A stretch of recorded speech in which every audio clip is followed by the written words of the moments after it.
Wrigley's Spearmint Chewing Gum, the refreshing, delicious treat that gives you chewing enjoyment, presents for your listening enjoyment John Lund as Johnny Dollar. Nelson Price, Johnny.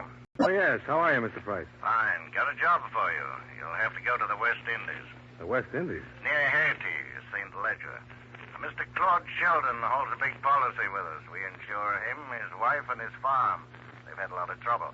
It's going to cost us a lot of money, and we think an investigation is necessary. Come on down to the office, and I'll give you as much as I've got, Johnny.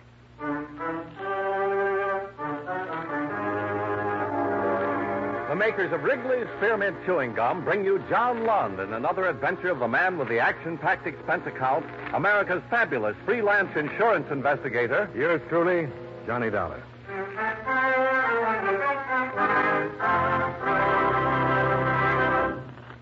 For refreshing taste, plus chewing enjoyment, treat yourself to delicious Wrigley's Spearmint Gum. When your mouth and throat feel hot and dry, a stick of Wrigley's Spearmint gives you quick, long-lasting refreshment. The lively, full-bodied spearmint flavor cools your mouth and freshens your taste. The chewing itself helps keep your throat pleasantly moist. Best of all, you can chew and enjoy refreshing Wrigley's Spearmint Gum almost any time and any place. Keep a package handy right in your purse or pocket so you can chew a stick whenever you want it. For refreshing taste, plus chewing enjoyment, treat yourself to delicious Wrigley's Spearmint Gum. Millions enjoy it, and you will, too.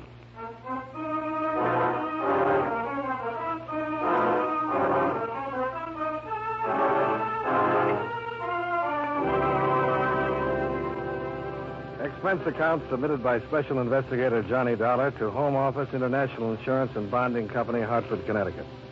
The following is an accounting of expenditures during my investigation of the Voodoo matter. Expense account item 1, $206.40, plane fare and incidentals from New York to Port-au-Prince, Haiti. After receiving from you the necessary information concerning the insured, Claude Sheldon. After landing, I checked into the hotel and waited for Claude Sheldon as prearranged. I waited for about an hour. Come in.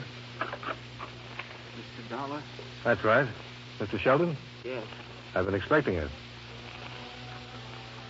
Claude Sheldon pushed himself away from the door, grabbed a chair, and dropped into it.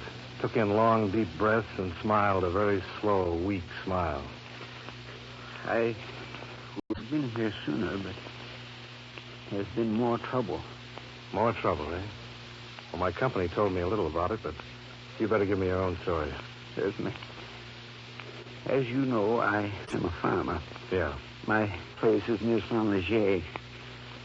A number of other farms in the vicinity, all doing very well until several months ago. First, it was fired. The cane field burned. One by one, the cattle became sick. Then some of the farmers grew ill and died. Can I get you something? Please. Some water, please. Have you been to see a doctor? I'm afraid a doctor can't help. There you are. Thank you. Have you any idea what's wrong with you? Yes and no. My Christian religion fights it, but my life on Haiti has taught me deep respect for it. Respect for what, Mr. Sheldon? Voodoo, Mr. Dollar. Oh, I know just what you're thinking. But a doctor in Haiti has examined me and my wife and the others. He can find nothing wrong. Voodoo, Mr. Sheldon? I don't expect you to understand. It's hard for me. Perhaps there is something else. I hope you can find out. Well, I'm afraid I can't buy the voodoo theory, Mr. Sheldon. There's one thing. Immediately after my wife and I became ill, I received an offer from my farm. A very low offer from a Saint-Leger banker. I investigated and found it had been made in the interests of one Arthur Cotswold. Arthur Cotswold. Haiti's biggest planter. Extremely wealthy. Even after the sick cattle and the fires and everything? Yes. That's why I became suspicious. The other farmers received similar offers. More water?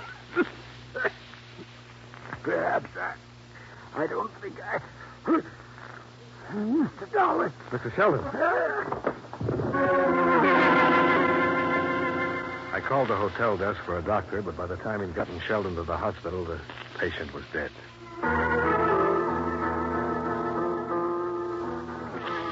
The authorities were called in, and I was questioned. A preliminary examination was made on the dead man, but the cause of death remained a mystery. So an autopsy was ordered.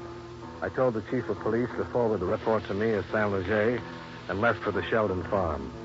Expense account item 2, $5 American for a beaten-up taxi to take me 10 miles into the country. A crowd of natives was standing in front of the Sheldon house as we drove up.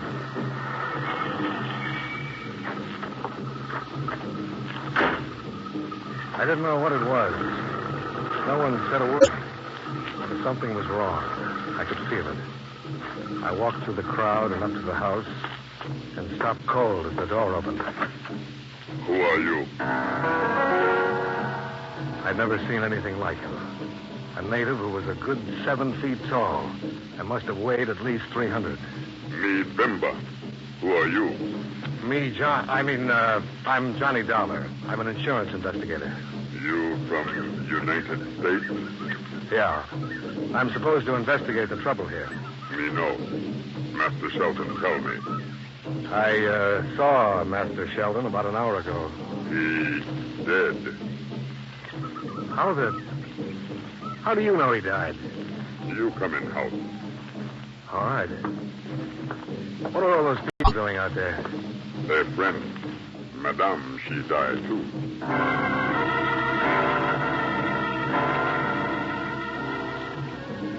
Bimba led the way into the bedroom, where Mrs. Sheldon lay on the bed, covered with a fresh white sheet, her eyes closed in death, her face drawn and tired. Bimba told me that she died about an hour before, and a cold chill ran up my back.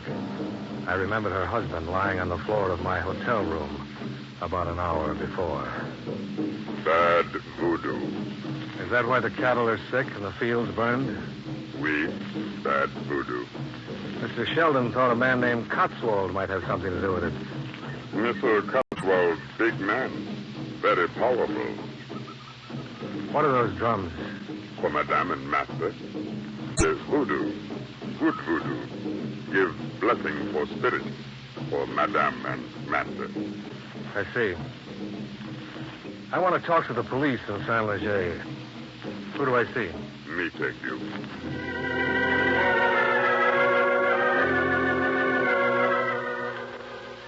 Right then, I inherited Bimba. And if there was going to be any trouble, the giant servant would certainly help to make up for any lack on my part. The first thing I wanted to do was to contact the authorities in Saint Leger.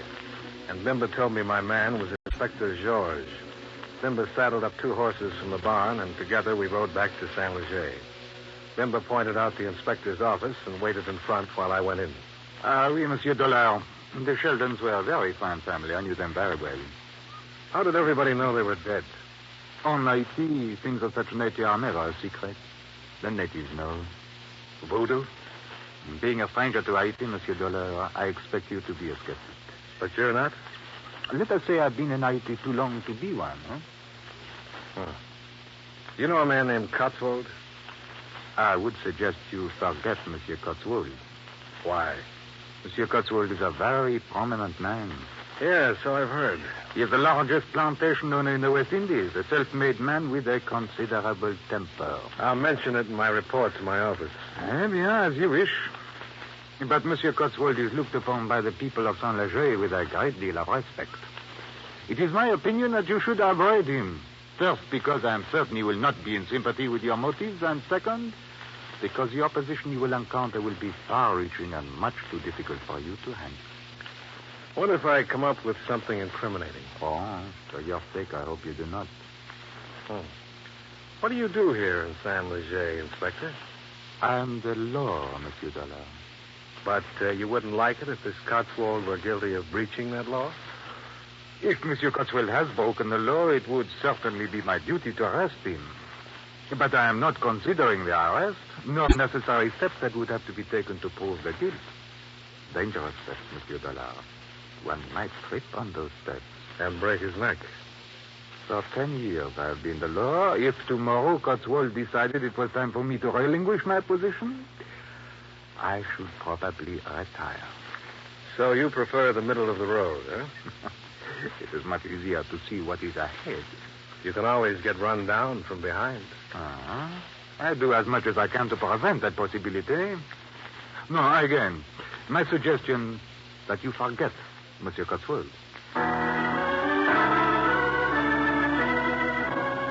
I left the philosophical inspector and went back to Bimba, still sitting outside on his horse.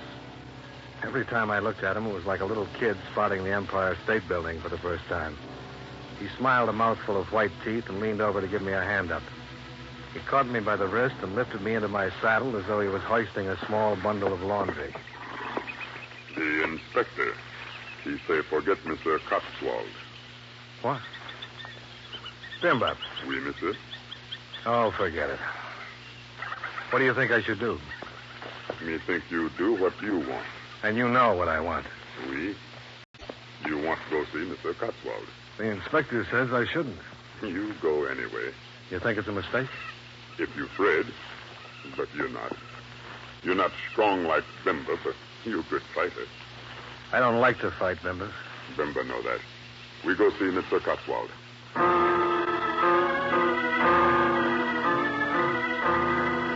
We swung our horses around, and Bimba led the way up a long, narrow road, surrounded on both sides by sugarcane fields. Somewhere, from not too far away, I heard the drums start again. Bimba straightened in his saddle and looked off to the north. He began moving his shoulders, slowly keeping time to the steady rhythm of the drums. Then he began to sing softly.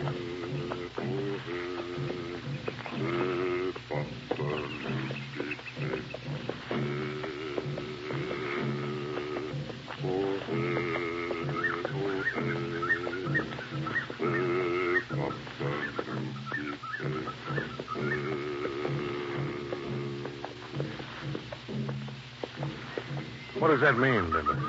It mean in your language, it is our Papa who passes. Papa Damballa, the great sport. Voodoo. We. I later must leave you. Today, Wednesday, is the day of Papa Damballa. He turned back to the north and continued his little chant until we reached the beginning of a long, high fence running along next to the narrow road. Bimba leaned down and swung open a big gate. Then we rode up the path that led through the Cotswold property until we reached the house. Sitting back between two huge trees was the Cotswold mansion. Bimba stayed on his horse, and I climbed down and walked to the front door. Mr. Dollar, watch out for Mr. Jocelyn. He guard Mr. Cotswold. Thanks.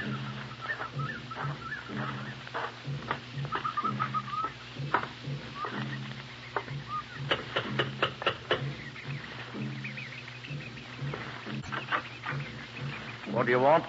I'd like to see Mr. Cotswold. You do, huh?